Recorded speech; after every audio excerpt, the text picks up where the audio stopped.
സർക്കാർ ആശുപത്രികളിലെ മരുന്ന് ക്ഷാമം പരിഹരിക്കുന്നതിനുള്ള തുടർ നടപടികളുമായി ആരോഗ്യവകുപ്പ് മരുന്ന് കമ്പനികൾക്ക് വിതരണം ചെയ്യാൻ കേരള മെഡിക്കൽ സർവീസ് കോർപ്പറേഷന് 116.4 കോടി രൂപ അനുവദിച്ചു. ഇടപെടൽ സർക്കാർ ആശുപത്രികളിലെ രൂക്ഷമായ മരുന്ന് ക്ഷാമത്തെക്കുറിച്ചുള്ള ജനം ടിവി വാർത്തയ്ക്കു പിന്നാലെ.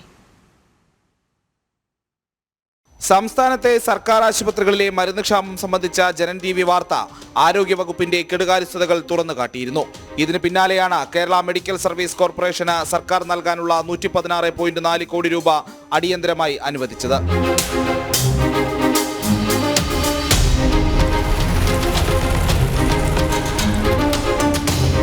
സർക്കാർ ആശുപത്രികളിലും സ്ഥാപനങ്ങളിലും അവശ്യമരുന്നുകളുടെ വിതരണം തടസ്സമില്ലാതെ നടക്കുന്നതിനും നിലനിർത്തുന്നതിനുമെന്നാണ് പണം അനുവദിച്ചുള്ള സർക്കാർ ഉത്തരവിൽ പറയുന്നത്. വീഴ്ചകൾ വിവാദമായതോടെ അടിയന്തരമായി പണം അനുവദിക്കണമെന്ന് മെഡിക്കൽ സർവീസ് കോർപ്പറേഷനും ആവശ്യപ്പെട്ടിരുന്നു. നവംബർ 11-നാണ് മരുന്ന് ക്ഷാമം സംബന്ധിച്ച് ജനം ടിവി വാർത്ത നൽകിയത്. പിന്നാലെ ആരോഗ്യവകുപ്പ് മന്ത്രി നേരിട്ടിടപെട്ട് എല്ലാ സർക്കാർ ആശുപത്രികളിലും മരുന്നുകൾ എത്തിക്കുകയും ചെയ്തിരുന്നു. ഞാൻ ഇങ്ങനെ ഒരു വാർത്ത ഒരു മാധ്യമം കൊടുത്തതായി കണ്ട് ഞങ്ങൾ അന്ന് എല്ലാ ലിസ്റ്റും എടുത്ത് പരിശോധിച്ചിരുന്നു. ഗവൺമെന്റ് സപ്ലൈ ലിസ്റ്റിലുള്ള എല്ലാ മെഡിസിൻസും ഉറപ്പാക്കിയിട്ടുണ്ട്. അത് ഉണ്ടെന്നുള്ളത് എല്ലായിടത്തും ഉറപ്പാക്കിയിട്ടുണ്ട്. അത് ഇമ്മീഡിയറ്റ് ആയിട്ട് അവിടെ ട്രാൻസ്ഫർ ചെയ്യുന്നതാണ്. അപ്പം നമുക്ക് വെയർ ഹൗസുകളിലും അതോടൊപ്പം തന്നെ മറ്റ് സ്റ്റോറേജ് സംവിധാനങ്ങളിലെല്ലാം തന്നെ മരുന്നുകൾ ആവശ്യത്തിനുണ്ട്.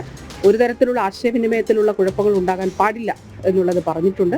മോണിറ്റർ ചെയ്യുന്നുണ്ട് ഡിസ്ട്രിക്ട് തലത്തിലും. അതുപോലെ ആശുപത്രികളിൽ ഇതിന് പ്രത്യേകമായ ചുമതലയുണ്ട്. ആവശ്യമായിട്ടുള്ള മരുന്നുകൾ എല്ലാ മരുന്നുകളും തന്നെ അവൈലബിൾ ആണ്, ലിസ്റ്റ് അനുസരിച്ചിട്ടുള്ളത് അവൈലബിൾ ആണെന്ന് ഉറപ്പാക്കിയിട്ടുണ്ട്. മരുന്ന് ലഭ്യത ഉറപ്പുവരുത്തുന്നതിനായി പ്രത്യേക മോണിറ്ററിംഗ് സംഘത്തെയും സർക്കാർ നിയോഗിച്ചിട്ടുണ്ട്. ജനം, തിരുവനന്തപുരം.